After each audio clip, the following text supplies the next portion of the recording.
welcome back, everybody. A look at the summary of day number 1. South Africa won the toss, decided to bat first. 222 is what they were bowled out for, 86 to de Kock. 60 is what Markram got. Du Plessis with 25 as well, but it's the bowlers of Sri Lanka who will be particularly happy with that. Fernando with 3 for 62 to follow up from his first test where he got 4 and 4. Sri Lanka are now 60 for 3. Olivier with a couple of wickets there, and Rabada with 1. They still trail by 162 runs. Trimana with 25 not out. He'll be happy to have got a start, needs a score, and is one of those seniors whom Sri Lanka would like to do well. Tractor just going past us. We've also got a special guest alongside, Romesh Ratnayaka, who's the bowling coach of Sri Lanka. Yeah, Russell Arnold's here. He's happy to see him, as is Makai Antini as well, actually. Romesh? Hi, Russ. How are you? Yeah, nice to see you. Go through it for us. How happy are you with your day? Well, at the start of the day, if I was told that you'll have South Africa for 220, well, I'll be more than happy. I would have been more than happy, and I would have taken it. But it's that little bit of smart work which really helped the bowlers. They kept on a line. We discussed the areas of which we should be bowling, and we really sort of stuck to it. And I think everybody executed well. As a coach, I will always be unhappy with a little bit of things, but a very happy day.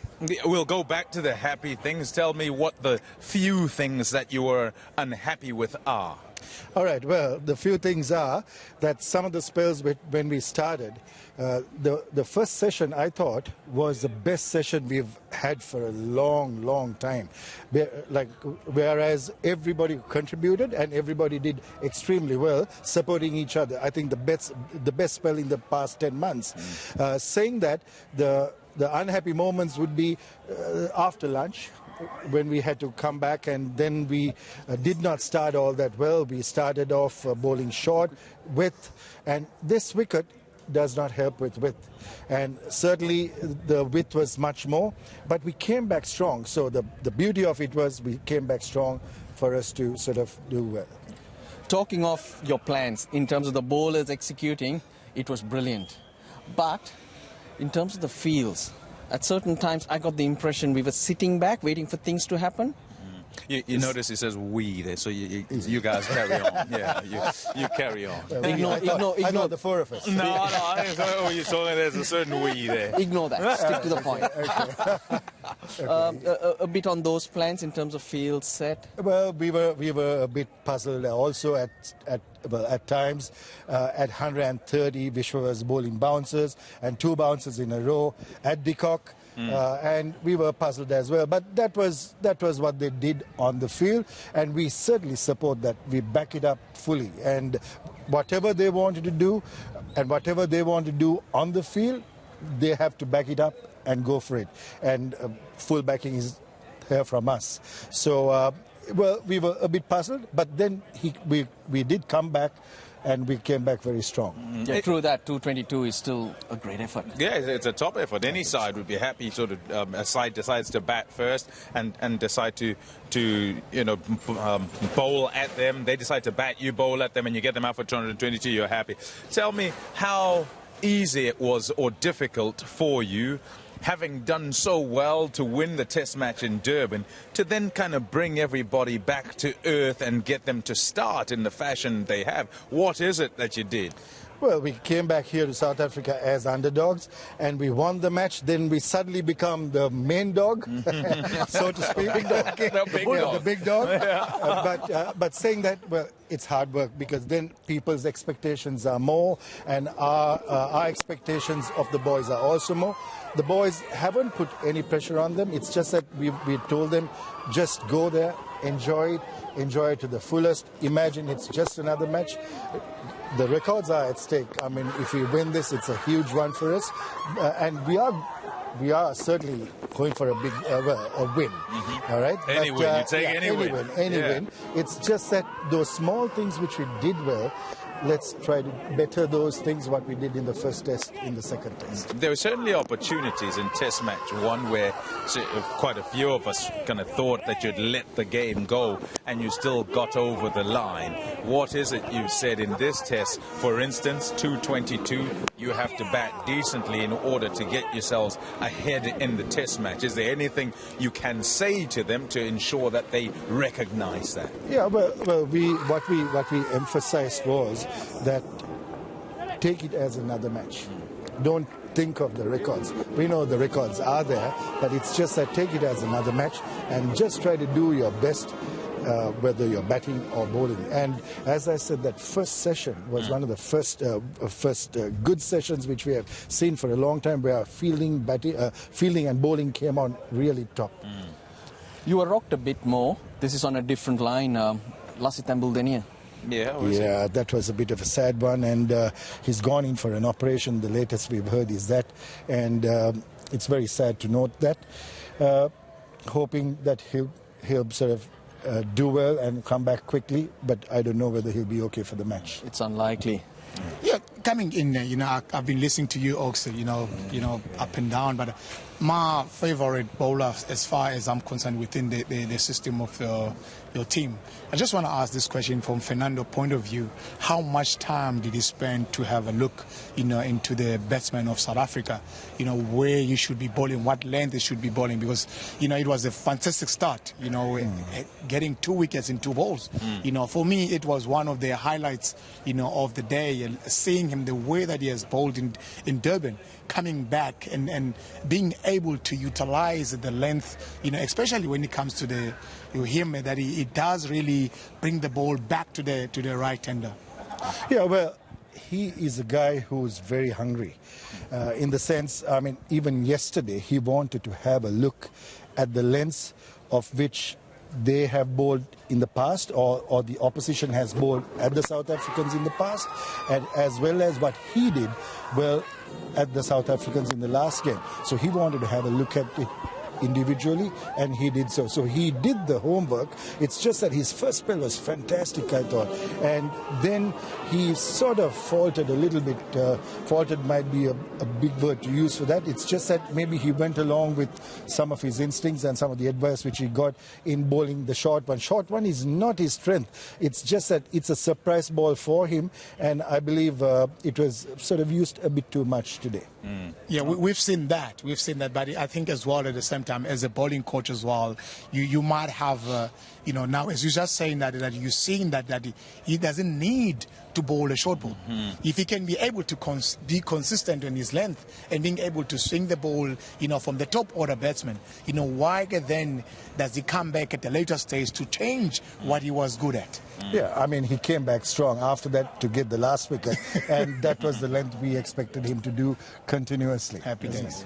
Yeah, thank you, Ramesh, and I'm sure you guys are happy looking into tomorrow. It's over to the batsmen, right? Let's hope so. Let's hope so, and let's hope the fast bowlers get a good rest. Okay, all the best. Thank you. Yeah, thanks for chatting to us. I'll take your mic from you, and I'll keep a hold of it, and you can go and join your boys and kind of get good rest, as it were. We'll shift on from Sri Lanka, and we'll go on to South Africa, and Markram at the top of the order was pretty good. You'd have been happy with what you saw there, Russ. I wouldn't say pretty good. I thought he was very good. The way he was stroking the ball, his decision making, he was pretty clear in what he was doing. I enjoyed that knock really from Aiden Markram. Full face of the bat, good in defence. I'm not saying it because he's now yes, you are. Next to me, yes, you are. Yes, you are. Big softy. We got you 3 in 1. Come on. Money again. Stand up, bud. I would say it was quite good. He said, no, it was an excellent turn. Why? Just because he's standing right there and he had seen him. How are you, Aiden? Good, thanks, Bob. Good, thanks. Yeah, yeah, and how did you enjoy that? Yeah, nice, thanks, Bob. It was obviously very tough up front. The Sri Lankan bowlers didn't give us much to score off, and hence really trying to just settle in, and hopefully it got easier the longer we went on, and then got out after the hard work was done. It's never pleasing. Yeah. There was something. I want to put it that one. Is that a good way of saying that you got lazy? You thought of something else? Yes, Mikey, I'm not sure. But we were loving it. I didn't You warn know- you. You've not stood next to Mikhail before, and you didn't share a change room with him. So yeah, you're going to get some stick. By the way. We were absolutely looking forward to see you getting a ton. You know, when you got out, I was on air with Pom and says, why? We. You know, why? Of course. You know what we're saying? That we learn it from you. You say we, and then we have to say we as well. Okay, there was a comment. There was a comment that Russell made a little earlier in talking about the way things were going out there, and you said something to the effect, Russell, of you never know how much is happening on the pitch. There's a little bit of this and a little bit of that, which can only be discerned by the guys who are batting. Sure. Tell us exactly how it played and how you found it in terms of difficulty and the movement on the surface on day one. I think for the first sort of 15, 20 overs, it did quite a bit, just swinging around, pin around, and then after that it actually got all right to bat on. It would almost be a case of having a good little stretch as a partnership, and then something happens off the wicket. So it was When a you say case something, of a bit of lateral movement off the wicket. Yeah. Okay. Yeah. So either that break in the partnership or just getting the minds racing. You know how it is. So that's sort of how I felt the day was. Never really in as a batsman, and as a bowler, if you're putting it in the right spot, at some stage or another, I reckon you'll get some reward. Okay. Any uneven bounce or varied pace? It was slow up front. The odd ball was hitting the splice off the length, but pretty slow to be fair. Not too paced just yet, but I think it might come into play. It's quite hard to say. But yeah, for day one, not too much of that now. 222, I mean, we look at it and we talk purely from a numbers perspective, and we think, do you know what, that's not enough runs. And Faf, coming into this test match, spoke about your batting unit and you guys making sure that you get good first inning score. The scores, talk about that score in relation to what you faced here as a difficulty and where it is. I think it's less than what we wanted, and less than how the pitch played. I don't think it played 220 odd all out. I think it was a better pitch than that. So at the end of the day, we do only have ourselves to blame, each and every batsman. And we were hungry coming into this test match for someone to really get a big 100 and to wash away with the bit of critics that we've been getting.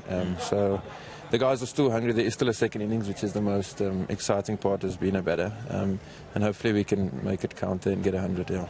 Anything different in the mindset? I want to go back to Durban because you hit the ball really well. There were some wonderful shots. Start and you got yourself out. So coming in here, was there anything different you were thinking in how you set yourself up? Yeah, I'd like to have been a lot tighter. I think the conditions sort of dictated as well the way I could play. I felt third innings in Durban, the pitch was actually playing really well. But then got out softly, which is never nice. So I felt like I needed to tighten up today, and then we got onto the wicket, and it sort of justified that. So yeah, I needed to be a lot tighter, I needed to play a lot straighter and within myself. Yeah. Mark, you've done that. You don't have to say that over and over. You know, it's beautiful to see, you know, from where you started and where you are now. You have corrected yourself in so many ways that you become that trust with the batsman. You know, when you walked in, everybody, you know, they sit in their chairs while watching you bat. You know, the way that you're hitting the ball through the line, you know, face of the bat is unbelievable. You don't turn anything if it's not supposed to be turned. Sure. You know, that's one of the things that we admire you know, as commentators now, as we're watching from the other side. You know, bowling to you, it could be a nightmare because you don't really chase anything that is, you know, is not close to you. It's wonderful to see and watching you, you know, growing in to become, you know, the great cricketers you are. I tell you what, I told you he was going to give you some stick, but he'll give you that. He'll also praise you as much as that. So there you go, a lesson straight away. Let's shift to the bowling side of things. Number one, what did Gibbo and the rest of them and Faf say in the change room before you went out, and how did you feel that session went, getting 3 wickets and having them 60 for 3?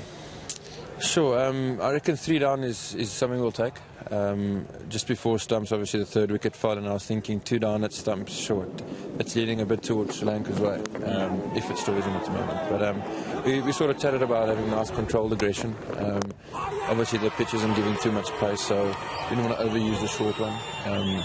It was going to be the fuller one that caused a bit of trouble. And I said earlier, there's the odd length ball would hit the splice, hit the stickers, and that's hopefully the one, if there's a bit of lateral movement, that would find the outside edge.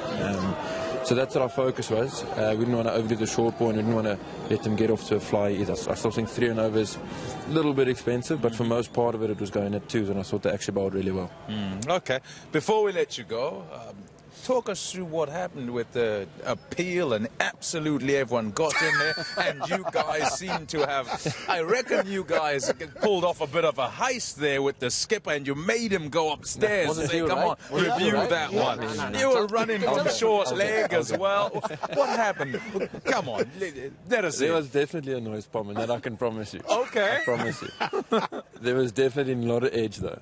That I can also promise you. You can also promise there wasn't an edge. That's Here how it it is. is. Here it is. Wow. Here. And what you want to see is what happens after this. There goes Massive. Quinny. Yes.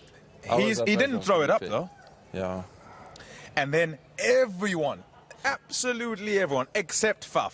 Yeah. Is, you know, everyone's walking in and everyone's looking in. Dale comes into the Yeah. picture at the back end of it. And what did Faf ask is the question. He actually wasn't sold, to be fair. Really? Yeah, we had to twist his arm. And who is the twister of the arm, the main twister? Quinny gets all the blame, but it's not his fault. It's not his fault. It's not his fault. It's There's not a collective effort. It's this not time his around. fault. You watch this and tell me what you're seeing as you watch this. Isn't Keep that watching. you there? Keep watching. Keep watching. Isn't that you there? Correct, Mackie. That's me. Keep your coming. hands up. Keep watching. Watch. Here comes Dale. Dale will come in as well. Yeah, keep watching. Sheepers. Who wants to be an Yeah, umpire? look, he's got the sign made already, Dale, as he comes in. Who wants to be an umpire? Who wants to be the captain? He doesn't even know. Look at what he's saying. Watch him beg, yeah. Please watch him beg. Yeah, he He's is confused. begging. What are these boys on about? I heard He something. literally check. Please. Did you touch it? Did you touch it? He says. Oh goodness. Sure. Oh, well. Okay, well, you got 3 of them. Thanks for coming. There are a few shouting. I think they think you're giving away secrets, but you're not. Thanks for chatting to us. Pleasure, Pom. Thanks. All the best tomorrow, and I hope it does go well. Yeah, you can go off back and join the rest of the guys. Well done, Eden. Well done, my brother. Fantastic. Good day. Good day. Yeah, good to get an insight from the guys from the change room. It's nice of them. They come out and they do come and chat to us some of the time. It's difficult also, though, when things have been difficult for a particular side. So, look ahead to tomorrow. Makai and Tini, South Africa have got 3 wickets. Sri Lanka have 60 on the board. First of all, whose day is it today, and how do they approach tomorrow? Another day, of course, goes to Sri Lanka, because bowling aside on the first day of the test match, you can really take that one, especially you bowl the team, 222, especially when we're talking about the test match. But I think one thing that South Africa, need to have tomorrow as an approach, not try too much in the morning. Try to get yourself into the position where you can be able to attack. The line that Kagiso Rabada has bowled, this afternoon, whereby both of us were on air and say, if he stays in that line between just outside of stump and the 4th stump, they will definitely get something out of it.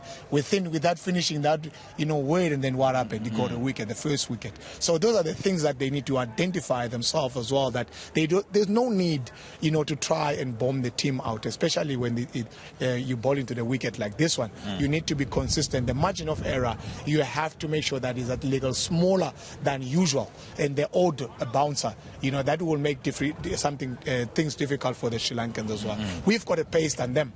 That's one thing that then, as a South African, they need to be, boost about it. Of course we do. 2 wickets, how did they get out? Bumper.